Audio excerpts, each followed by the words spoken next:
Gue lumayan sering menyanjung iPhone untuk dipakai produksi profesional. Cuman gue sampai lupa kalau gue belum bahas kekurangan apa aja yang dibawa sama iPhone 15 Pro ini.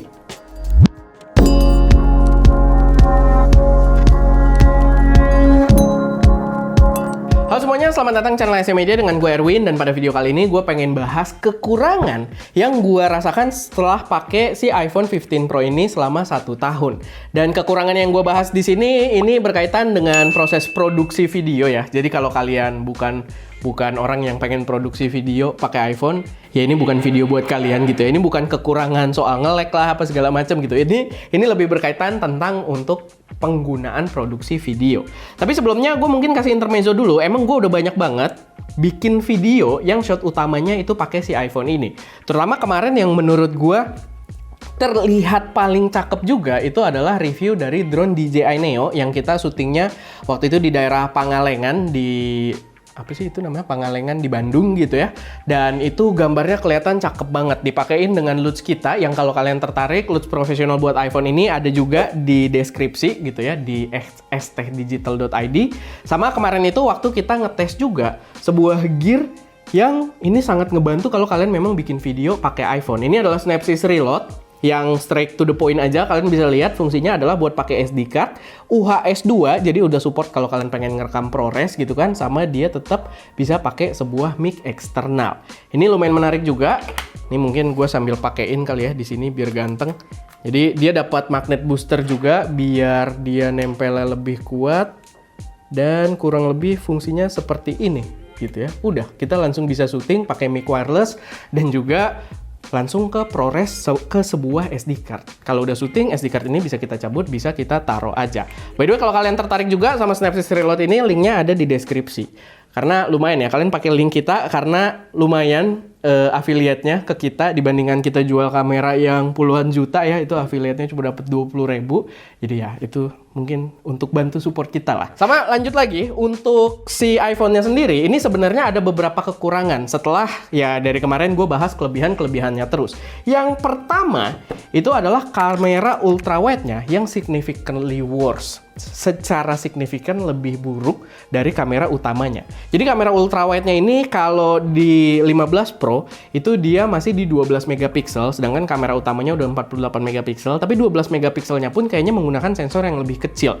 Karena setiap kali kita berpindah ke ultrawide, gambarnya tuh significantly worse. Kita ada video juga, kalau nggak salah waktu itu yang video utamanya kita shoot pakai kamera ultrawide itu adalah pembahasan Nikon Z30, dan di gambar video tersebut itu sangat kelihatan gambarnya ya tidak proper gitu. Sedangkan ketika kita syutingnya pakai kamera utamanya, pakai si 48 megapikselnya, kayak contohnya di DJI Neo kemarin, itu gambarnya beneran kelihatan cakep. Apalagi kalau misalkan kita lagi di ranah low light gitu ya. Kalau lagi low light, kita udah pakai ultra wide-nya, terus di kondisi yang agak gelap-gelap gitu ya, mulai ke gelap, sore, maghrib gitu kan, kalau bahasanya Indra Tech Live, itu ya udah nggak selamat gitu, gambarnya langsung burik.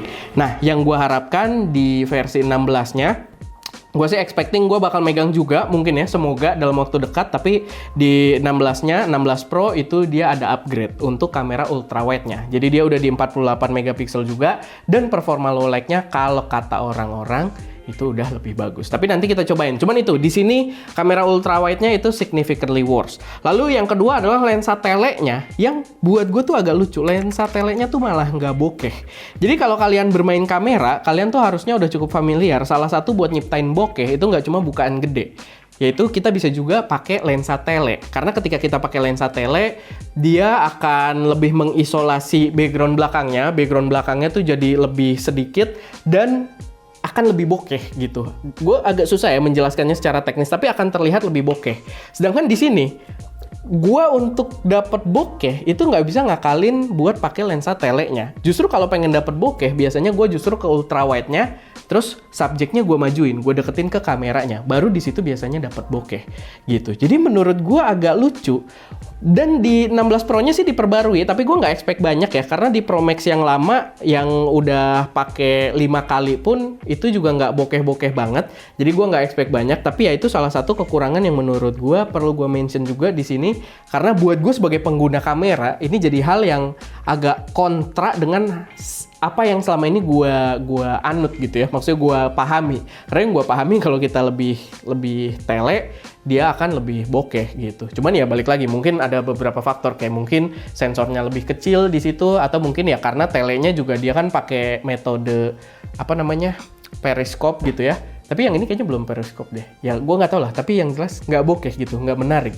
Dimana padahal di kamera-kamera Android itu sewajarnya itu mirip kayak kamera mirrorless, dimana dia bakal lebih bokeh di lensa telenya gitu. Backgroundnya bakal lebih ngeblur kalau kalian pakai lensa telenya gitu. Jadi ya itu salah satu kekurangan yang gue rasakan di sini yang lumayan mengganggu.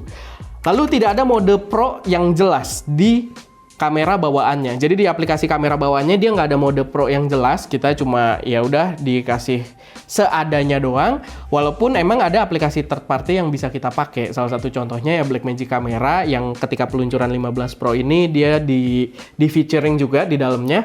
Cuman kemarin sayangnya waktu 16 Pro launching itu yang di featuring malah aplikasi Kino ya. Dan aplikasi Kino tersebut berbayar by the way. Jadi buat gua itu adalah cara yang kurang menyenangkan buat kita sebagai user gitu ya, pengen ngerasain apa namanya kontrol profesional di HP-nya. Padahal dia mampu, cuman kita harus bayar kalau pengen ngerasain fitur profesionalnya. Cuma itu kalau kalian pakai yang Kino app ya. Tapi kalau kalian pakai Blackmagic Camera itu masih free sampai sekarang. Cuma memang belajarnya butuh agak lebih niat, tapi memang aplikasinya pun juga sangat powerful. Tapi itu gua sih berharap dia ada mode Pro di aplikasi kamera bawaan si iPhone sendiri. Lalu koneksi ke watch, jadi koneksi wireless dengan Apple Watch gua. Buat kalian yang belum tahu dan gue belum bikinin videonya juga by the way, sebenarnya kita itu bisa buka kamera di sini, pakai kamera utama di sisi belakang dan kita bisa preview itu pakai watch sebenarnya. Dan itu kadang koneksinya tuh ada isu gitu. Jadi begitu kita buka di sini kameranya dia nggak langsung nongol. Mungkin gue langsung praktekin aja kali ya di sini. Kalau gue buka kamera, ini juga kan dari home ya. Ini kalau gue buka kamera di watch, dia otomatis langsung buka kamera di sini. Dan di watchnya tuh kadang hitam begini. Gitu. Jadi dia, dan itu sering terjadi, makanya gue bisa langsung praktekin juga. Walaupun buat nanganinnya gampang, biasanya kita cuma perlu keluar, lalu kita buka lagi. Gue langsung praktekin di sini biar real gitu ya. Gue malah buka apaan lah gitu. Nah, dia akhirnya nongol gitu. Ini gue sih begini, ribet sekali ya. Tapi ya kurang lebih begitu. Dia buat ngasih lihat langsung di situnya. Kita kalau shoot ProRes RAW pun itu juga bisa buat review dari sini. Cuman ya itu tadi, biasanya koneksinya suka agak isu. Nah, gue punya ekspektasi di versi 16-nya karena kemarin mereka ada nulis kan Wi-Fi 7, sedangkan teknologi yang ada di sini masih Wi-Fi 6. Gua rasa harusnya itu bisa diimprove ketika di versi 16-nya nanti. Semoga. Tapi itu hal yang lumayan mengganggu buat gua di sini gitu karena koneksinya kadang agak-agak isu. Walaupun gue nggak tahu ya apa salah gue karena gue itu selalu pakai OS-nya tuh beta gitu ya. Jadi gue pengen ngerasain juga hal-hal terbarunya gitu kan. Gue jadi beta tester juga. Mungkin itu yang bikin isu. Tapi enggak lah. Waktu sebelum gue nyobain beta juga itu sebenarnya agak suka mau nggak mau gitu. Lalu cinematic mode itu dia juga belum bisa Cinelog, belum bisa Apple Lock sampai sekarang. Sampai di 16 pun itu ternyata belum diperbaiki, belum bisa. Jadi itu sangat disayangkan karena gue berharap kalau misalkan si Apple Lock ini bisa diterapkan di cinematic mode, gue rasa itu bakal ngebantu banget buat kita bikin konten dengan bokeh yang seolah-olah kayak dari kamera gitu kan, cuman warnanya real. Nah, karena dia tidak bisa Apple Lock, ya warna dia adalah warna processingnya Apple gitu ya. Jadi kalau kita pakai cinematic mode, warnanya tuh nggak bisa mendekati kamera mirrorless. Makanya kita kalau syuting, kita nggak pernah pakai cinematic mode gitu ya. Kalau shoot utamanya pakai ini, kita pakai mode biasa, kita pakai ProRes, kita pakai Apple Lock, sehingga warnanya bisa kayak kamera mirrorless. Kalau kalian pengen buktiin, kalian cek aja video kita yang bahas DJI Neo gitu ya. Karena itu warnanya bener-bener cakep banget. Atau yang waktu kita bahas TT Artisan, yang udah lama ya, kita udah lama juga sering syuting pakai iPhone ini. Waktu kita bahas TT Artisan 500 mm buat birding, itu kita pakai iPhone juga. Kalian bisa cek warna video utamanya bener-bener cakep banget kayak mirrorless.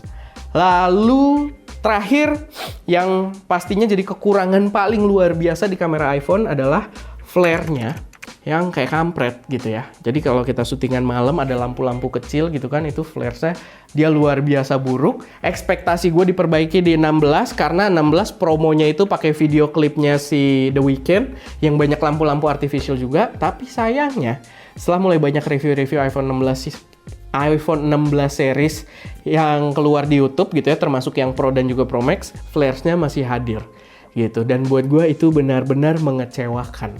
Tapi ya nanti kita coba juga kalau misalkan udah datang, karena ada beberapa fitur ya kayak 4K slow-mo-nya, gue rasa itu bakal menarik banget. Cuman itu adalah kekurangan yang gue sangat rasakan di 15 ini. Gue sangat benci di 15 ini dengan flares-nya yang bikin kita benar-benar, kalaupun low light-nya oke ya, pakai main kamera kan low light-nya oke, kita tetap bisa lihat gitu. Cuman kalau kita kayak di taman atau semacamnya yang ada lampu-lampu jalan dan lain sebagainya, ya nggak kepake lah, jelek gitu. Dan ketika dia pakai stabilisasi digital, flares-nya malah lari-larian gitu. Jadi makin membuatnya terlihat semakin jelek lagi gitu. Tapi ya paling itu sih beberapa kekurangan yang gua rasain di iPhone 15 Pro yang ya ekspektasi gue dibenarkan di 16, walaupun nggak semuanya ternyata dibenarkan ya, nggak semuanya diperbaiki gitu kan. Tapi itu hal-hal yang membuat gue cukup terganggu dengan si iPhone ini. Walaupun gue tetap tidak akan mengabaikan juga kalau ini adalah HP so far yang gue pakai itu terbaik buat produksi video